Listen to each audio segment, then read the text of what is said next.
Faith can be anything. Anything he chooses to be, he can be, as long as you work towards it. That's exactly what this guy's life embodies, frankly speaking. Went in there as a doctor, came out as a creative director, came out as, now he's even thinking TV hosting.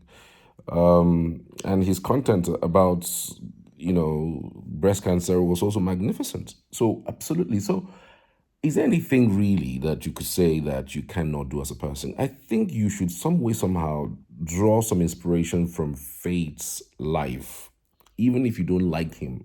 If I don't even bother liking him, if you are the type that doesn't like him, just draw some inspiration and go with the tenets. And I dare say, really, I mean, I think there are people who don't like him that follow him, just want to find out what's going on with him. You'll be shocked that there are even more on the people who don't like him than people who like him that who are faithfuls. They're just following him, just watching what he does, gaining some traction, gaining some experiences, gaining some certain things from him. And they don't necessarily have to be faithfuls. Okay. But it's difficult to be on that train and not just like the guy. It's difficult, I'm telling you. His latest interview with Uriel was just magnificent.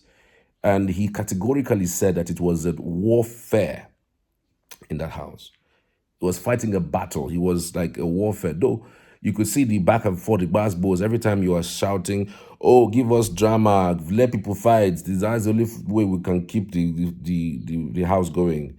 But you don't know what doing that would mean for the person who is involved in that fight. The person's psychological well-being is affected. The person's personality is affected. The person's relationship in the house is affected. But it's fun for you who's watching. That's the part that most people don't tell you. Those who are keen watchers of the show, those who are interesting watchers of the show, they don't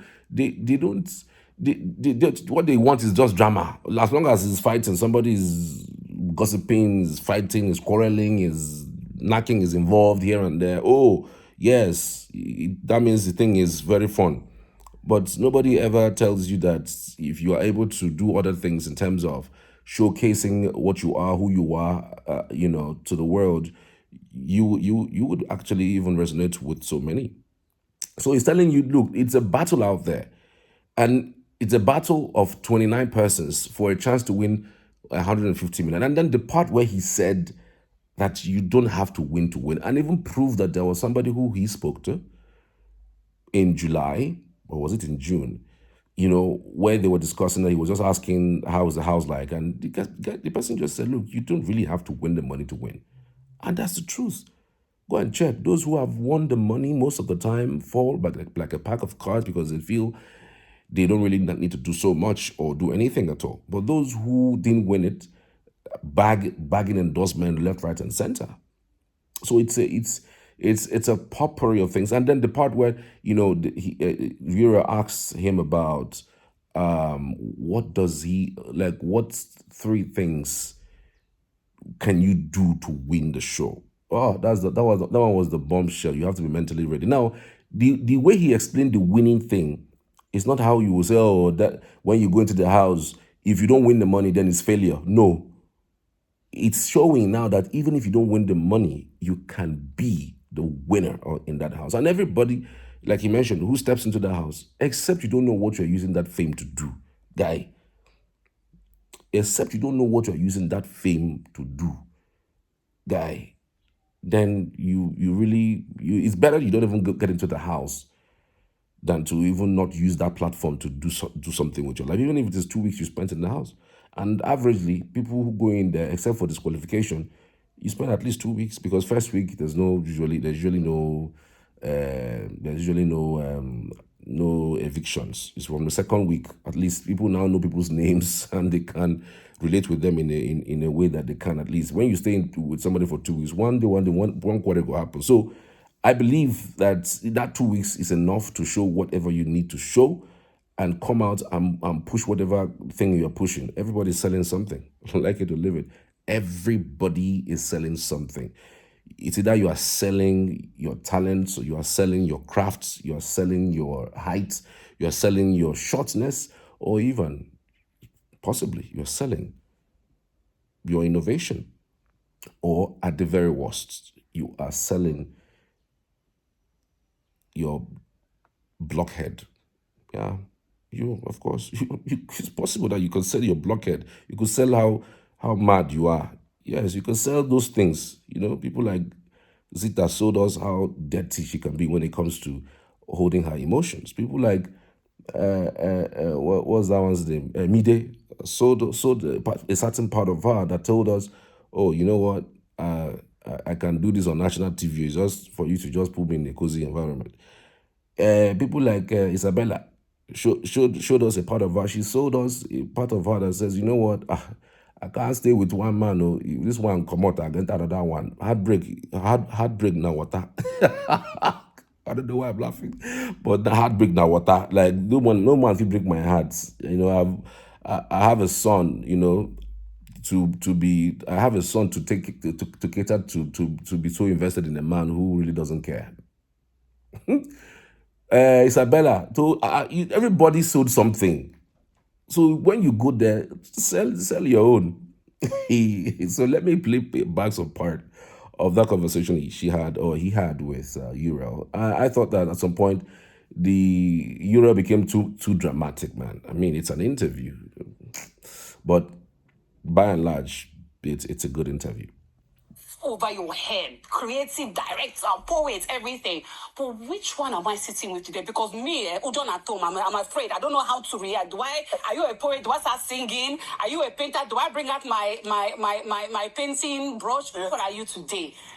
Today I'm a chill guy. You're a chill guy. Yeah, today I'm just here to have a good conversation. I'm here to unwind and enjoy the good food. Yes. Good food, Okay. unwind. That's cool. So I'm going to ask you one question, okay? And I want you to answer it so truthfully, okay? So in the house, you said they killed Faith in the house and brought out a better version. What do you mean by that? And yeah, I want you to explain that. Like, what did the house do to you for you to come out as a different, better person? I'm happy I'm having this conversation with someone who's been in the house before. Yes, so I try. Twice. Because you've been in the house, I know there are things that you can relate to. Let me get some water. Continue. I'm listening to you. Relate to. In the sense that when you go in there, you need to learn to survive. That's it. You're being like pushed to motivate yourself to socialize with people. Yes. And it's like people feel as entertainment because to them it's fun. To them the fights are interesting. To them the ships are fire. But you're in there and you're fighting for your life. Like you're looking for someone you can relate to. You're looking for someone you're waking up by 6 a.m. You're sleeping by 3 a.m. Yeah. You get it, and it's you made the decision to go there, so there's no excuse. Exactly. But it doesn't absolve you of the fact that place is a test. It's a psychological battle. It is. So it's a psychological battle. It means I went in there as a version of Fate, and to survive in there, I had to grow as a person. I had to develop certain instincts. Absolutely. I had to, learn to relate to people. Learn to, okay, fine, this is a situation, this is chaos. How do we diffuse this? Yes. How do we make things better? So that's what I meant by that. Fate is a better person coming out of the house. All right, okay, I love that. So we're going to talk a little bit about coming out of the house, but I'm the type of person where I'm just a free person and I just like good energy, good vibes. So let's do a cheers to good energy. By the house, whether I'm winning or not winning. So I had this biscuit and I put it into my suitcase and I took it. Yeah. Is someone constantly lying? Uriel, I don't even know whether it's Uriel that is interviewing herself or it's Faith that is supposed to be talking. At some point she was even talking too much in that interview. I mean, come on, like, can you be quiet? Let's hear this guy speak now. And then he wants to talk. You stand up and say you want to go and collect water. I don't even understand it. Like, I don't know. Maybe production would do better. Like I would always say, like it's good to criticize, but then again, allow space for growth. That's certain aspect of that interview that I loved so much, and some other aspect like, come on, man, can we just move on? So it is what it is. You left the house the way you left the house, right? Oh, no, you can say it. I wasn't qualified. You was disqualified. Yes. I didn't know how to say it. I didn't know. Okay, but you're disqualified, which, whatever, things happened, okay? And you also said that you mentally checked out before it happened. Yeah. Can you touch on that? Because I can understand a little bit. So before I got evicted, right, I kind of knew I was going home. So I'll tell you why. So before I got evicted, before I went into the house, I bought this biscuit. And I said to myself, in the hotel, I'm going to eat this biscuit, right, when I'm leaving the Big Brother house, whether I'm winning or not winning. Yeah. So I had this biscuit and I put it into my suitcase and I took it into the house. And it's been sitting there in my locker. So the day that I was going to leave the Big Brother house, I don't know how it happened. A biscuit that I forgot about for how many weeks. I went into my locker and I was really hungry and there was tons of things to eat in the Big Brother house. Of course now, excess food. And I went into my locker, opened the biscuit and I tore the biscuit open and put it in my mouth. Then I knew I was going home. And everybody kept telling me, you're not going. Why would you be going home? But when I ate that biscuit, it confirmed. That really true? Confirmation that I was going home. I don't know, man. You checked out mentally. Everybody with their own story. What was the signs? What led you to that mental detachment? Yeah. So, before I got into the house, I had a conversation with someone who had been in the house. Oh, right. And he specifically told me, go in there, but don't win. And I know you're not going to believe this, so can I get someone to bring my small phone? My small phone, please. In July... You don't have to win to win. I wrote a bunch of notes. And I'm going to show you, because I think you're the first person I'm actually going to show this, that's not from my friend. See, I'm just getting all the exclusive. I'm the first person he's showing his phone. So, the information he has written, what did you call it? It was like a, what do you call it? Like a mental note thing. So, essentially, it was a thing of, I went to check the date on this. July 12th. What does it say at the top? You don't need to win to win. Essentially, it was like, create content daily, create a daily ritual activity so you have dedicated watchers coming in at that time to see you. Big Brother gives more screen time to people that have conversations or something. Do things that align with your core tenets. There are people in the house that are placed there to trigger you psychologically. Yes, so not misbehave. And survive. People that triggered you. Neo triggered me. That guy knew he was fine. Neo knew he was fine. You just have to bring your own story. So I know that doesn't correlate. People play strategically. Even Alex knew that you were falling for. Long leg and Ikea haka, how big bomb. But yes, you're absolutely right. And I loved what you said about not winning. Okay, and this is not to knock any of the winners. No, it's not. It's not to knock. Or anything, but I would say this, it's not about winning, it's about what you do after.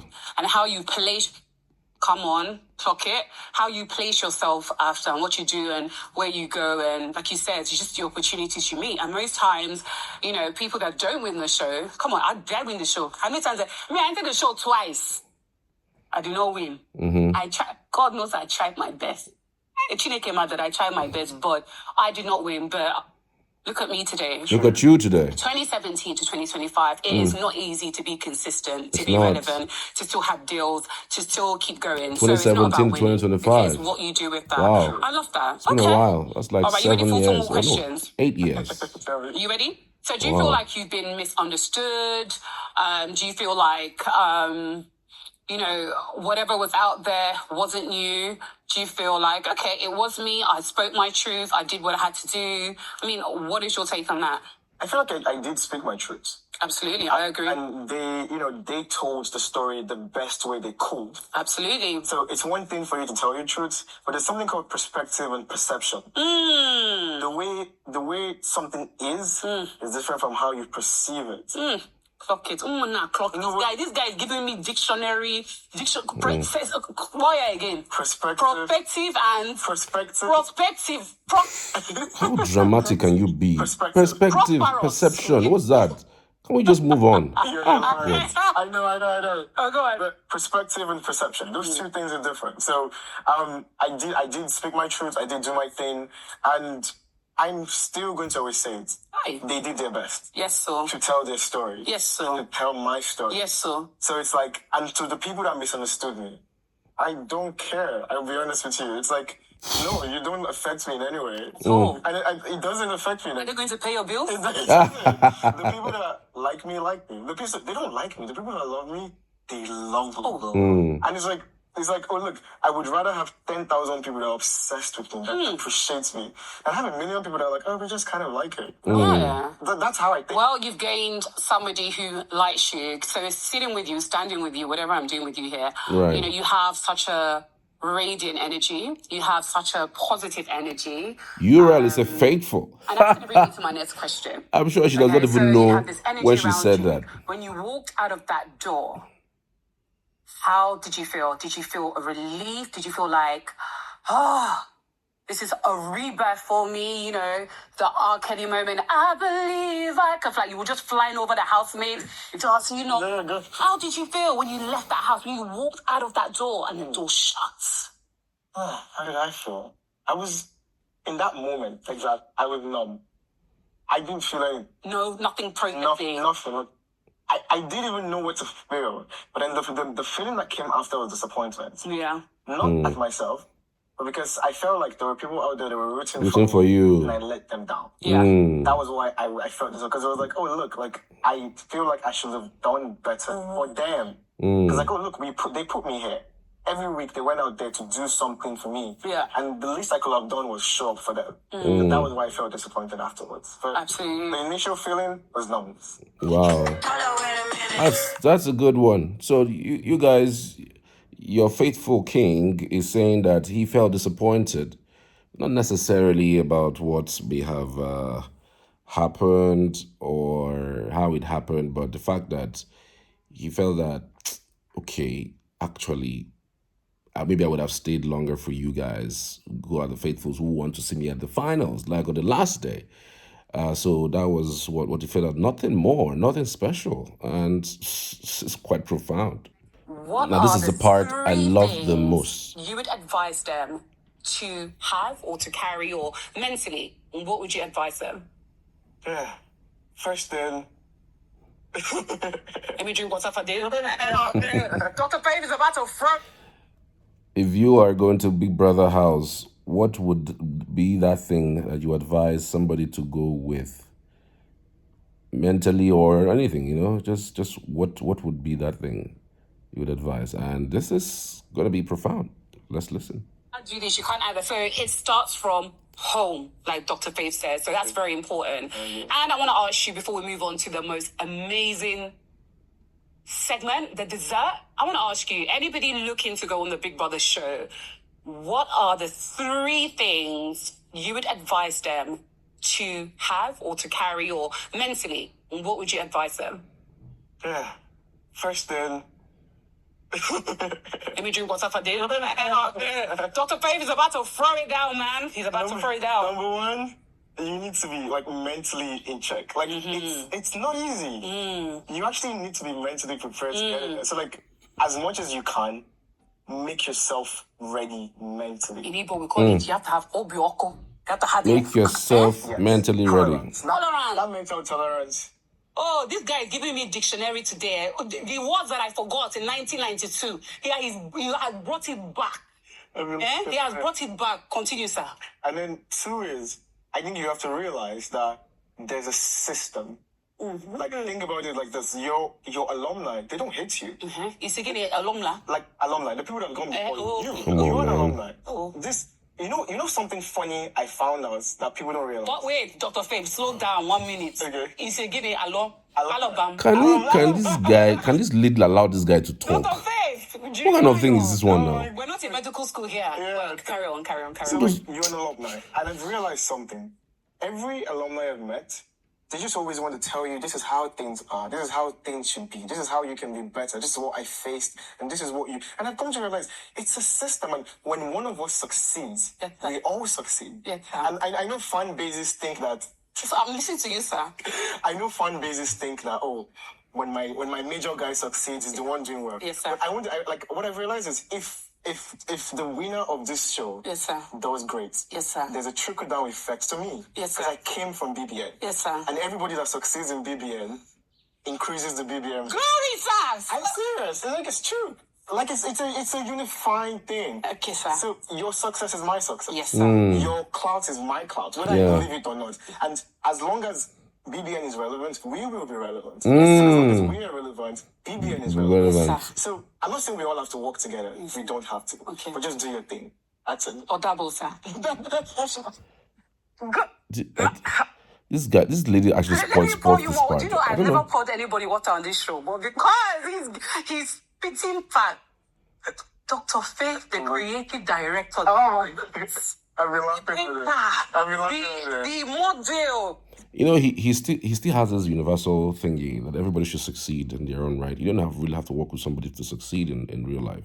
So that's the part where I really loved from this particular interview. But this lady was just interjecting this guy. You know, sometimes when you interject somebody who's on the train to giving you thoughts, great conversation, you tend to change his trajectory.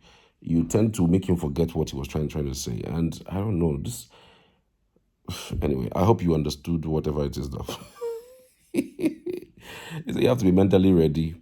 And you also need to know that what you know in your outside your house is not what is going to be displayed in the Big house. There are people who have totally different mental style, or totally have to, come at you, like even annoy you. In fact, some of them are even deliberate. So when you are ready and say, okay, you know what, I'm ready for anybody who gives me basketballs. Not that, I'll go there, I'm not going to look for trouble. Get ready for your trouble to be looked for, and endeavor to make sure you overcome it. By overcoming it is by also saying that if they come at me, even though I can also do the same thing at them, I would try as much as possible to be limited with my actions, because if there's a way I would behave, that I'll be sent out of the house. Yeah, so it is what it is. It's not your father's house. It's not your uncle's house. It's not your brother's house. It's Biggie's house. Everybody is equal. The same amount of food you are required to eat, the same amount of food somebody else is required to eat. You are not supposed to even eat much more than the other person. So that person might decide not to do certain things in the way that you want, but the person does it the way that they want. It's not because they hate you, but just because they came from different background. So all those things are interesting to listen to. Tell me what you think. I know some of you must have watched the interview, but tell me the part that struck you the most. But I'm just giving you the part that I thought was good for me. I appreciate you for watching. See you guys on the next one.